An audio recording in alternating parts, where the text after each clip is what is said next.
Dans cette vidéo, tu vas voir comment on a réussi à incarner un vrai sorcier dans le jeu Hogwarts Legacy grâce à l'Arduino. Alors serre-toi une bonne bière au beurre et c'est parti!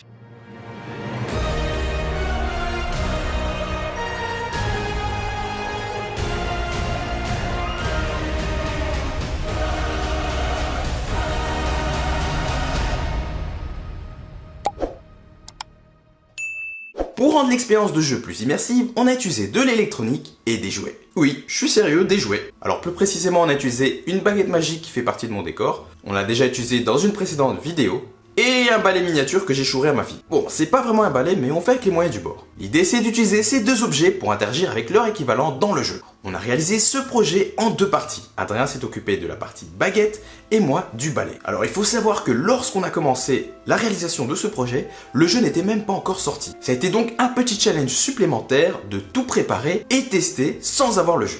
Heureusement pour nous, certaines personnes ont eu l'occasion de jouer au jeu en avant-première. On s'est donc amusé à regarder plein de vidéos de gameplay et d'actualité en rapport au jeu Hogwarts Legacy. Voici donc comment ça va fonctionner. En bas à droite, vous allez avoir vos sorts qu'on va dire actifs. Vous en avez 4 dans ce cas précis, sur ce screen. Mais si vous appuyez sur une flèche directionnelle, vous allez en avoir d'autres. On a pu comme ça choper quelques infos par-ci par-là, notamment la mécanique de jeu et les touches. Pour simuler le vol avec un balai physique, il faut que chaque inclinaison dans l'espace soit reproduite dans le jeu. Et on a utilisé pour ça ce capteur, une centrale inertielle qu'on a déjà eu l'occasion de présenter dans d'autres projets. Ce dernier fournit donc les angles d'inclinaison du balai qui sont envoyés à l'ordinateur. Dans le cas de la baguette, c'est un peu différent. Donc comme tu le sais, chaque sort est réalisé en effectuant un certain mouvement avec la baguette. On veut donc reproduire ce principe pour lancer les sorts dans le jeu.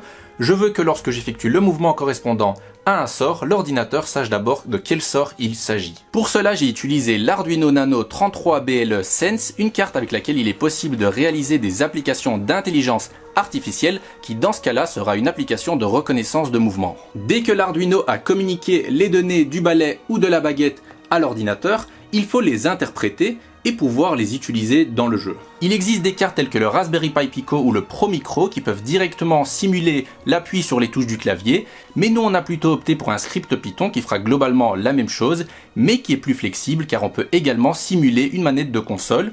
Et ça tombe bien car tous les gameplays du jeu qu'on a vus étaient sur PS5, et donc on connaît déjà les commandes à effectuer pour faire voler le balai ou lancer un sort dans cette configuration.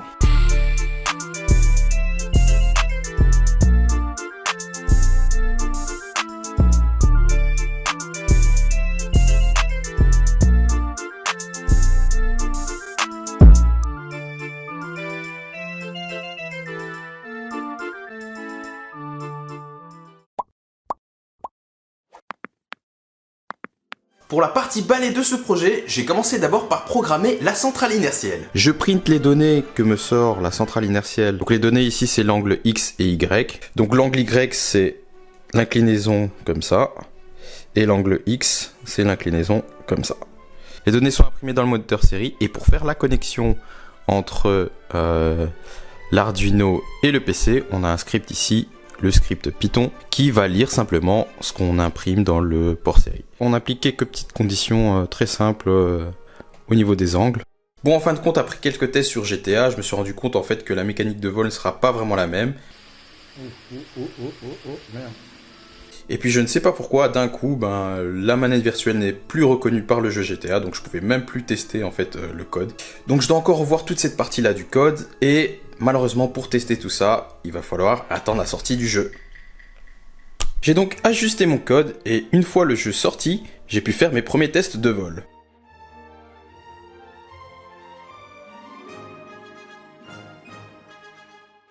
Ensuite, pour terminer la partie déplacement, il a fallu ajouter la fonctionnalité de montée et descente sans inclinaison. Au départ, j'ai pensé à mesurer la distance par rapport au sol. Pour ça, rien d'autre que l'utilisation d'un capteur à ultrasons. Le souci, c'est que on finit alors à être en position grenouille, à faire des squats. Alors, on va pas se rendre plus ridicule que ça. Du coup, j'ai opté pour deux boutons, simples et efficaces. Donc voilà, je définis donc mes deux boutons, le vert et le bleu. Et je vais simplement imprimer dans le moniteur série. Donc ici, leur état. Donc si c'est pas appuyé, ça vaut 0. Et si c'est appuyé, ça vaut 1. Dernière chose à modéliser, l'appel du balai. L'idée, c'est dès qu'on le prend, ça déclenche la touche qui permet d'appeler le balai. Mais on aurait aussi pu partir sur un déclenchement par la voix Un peu comme dans le film où il dit debout et le balai se lève et commence à léviter. Mais je me suis dit que le plus intuitif et le plus pratique et simple à faire, c'est que dès qu'on le prend, le balai apparaît et dès qu'on le lâche, il se rend. Pour reproduire ça, il y a les capteurs capacitifs, mais le problème c'est avoir un bout d'alu ou quelque chose de conducteur au bout du balai, c'est pas trop pratique. J'ai aussi pensé à un capteur de force, mais je ne sais pas pourquoi, après plusieurs tests, rien n'était concluant, et donc j'ai dû abandonner cette piste. Et donc après une concertation avec mon collègue, j'ai fini par opter pour le capteur tactile. Son fonctionnement est très simple, lorsqu'on pose son doigt, on a une détection. Et donc l'idée c'est que lorsqu'on touche une première fois le capteur, on appelle le balai, et si on maintient la touche, on peut alors voler. Et au contraire, si on enlève son doigt du capteur, eh bien on atterrit et on range son balai. Ça, c'était le plan de départ, jusqu'à ce que je me rende compte qu'en fait, le capteur il n'est pas fait pour fonctionner de cette manière. Il a été conçu de telle manière à ce qu'après une détection, il attend un certain nombre de temps, et dépassé ce temps, il passe en mode low energy. En repassant en mode low energy, on ne lit plus le même état de sortie du capteur. Donc pour que ce soit plus clair, si je laisse mon doigt sur le capteur, j'obtiens donc en réponse un 1. Par contre, après quelques secondes, le capteur passe donc en mode low energy, et au lieu de maintenir la valeur 1, on passe à 0, ce qui peut provoquer des faux positifs, et donc faire foirer toute la logique du code. Ce constat nous a fait revoir tout le concept, c'est-à-dire que le capteur va servir au décollage et à l'atterrissage avec le balai. Et donc ce n'est plus nécessaire de maintenir son doigt sur le capteur pour pouvoir continuer à voler.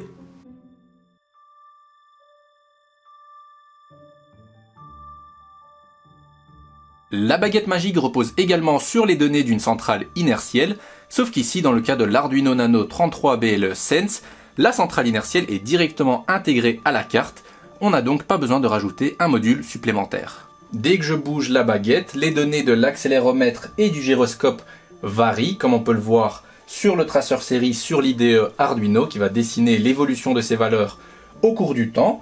Si maintenant j'effectue un mouvement spécifique et que je le répète plusieurs fois, donc imaginons je vais dessiner un V, hop, V, hop,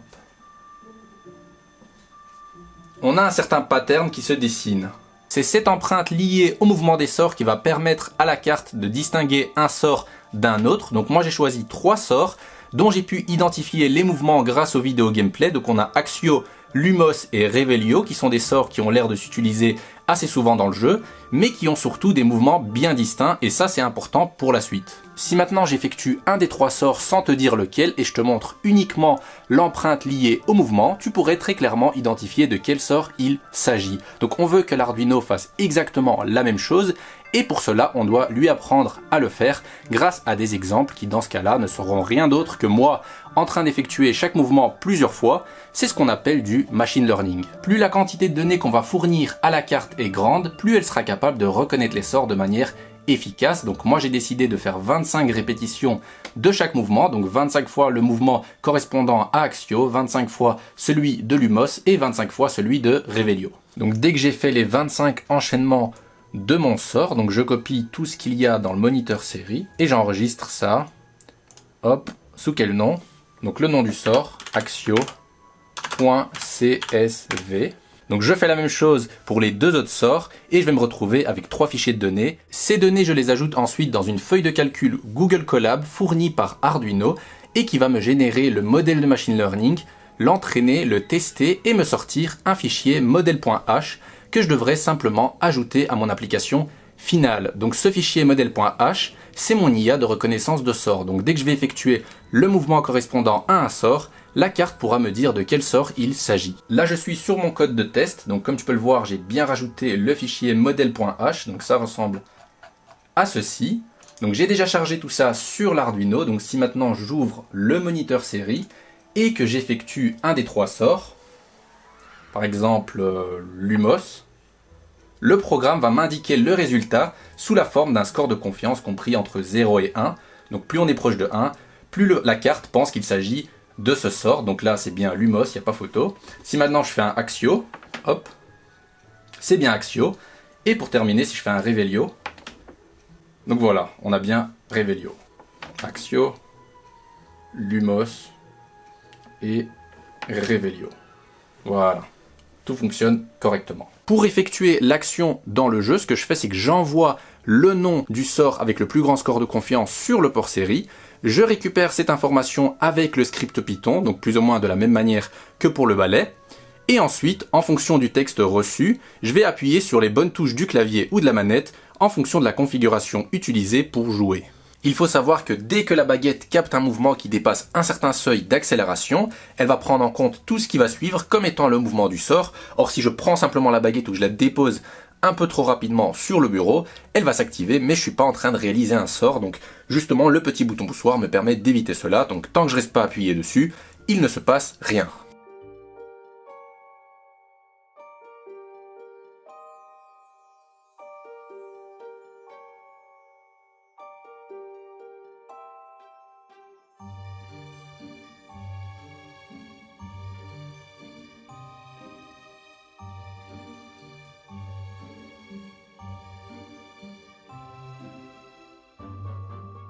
Ces deux projets ont posé les bases d'une expérience de jeu plus immersive. Cependant, leur utilisation actuelle est davantage celle d'un gadget que d'une révolution dans la manière de jouer aux jeux vidéo. Outre les améliorations de performance et d'ergonomie, il serait envisageable de coupler de tels objets à un casque VR et d'autres accessoires de réalité virtuelle. Quoi qu'il en soit, même s'ils ne sont pas parfaits, nous sommes globalement satisfaits de ces deux projets. Oh là, encore une page. Oh là, il est chaud. Oh là, on est là. Il est trop chaud. Ah, il faut tourner en fait. Ah ouais, c'est le balai. C'est plus facile, ouais, quand tu Ouais, en fait, tu bon, fais pivoter le balai. on va dire pour le RP, je m'incline aussi, mais normalement tu dois juste faire la rotation du manche, quoi. Ouais. Ah, ok. Dis-nous ce que tu en penses dans les commentaires, et si tu en demandes encore, YouTube te recommande cette vidéo. Allez, ciao!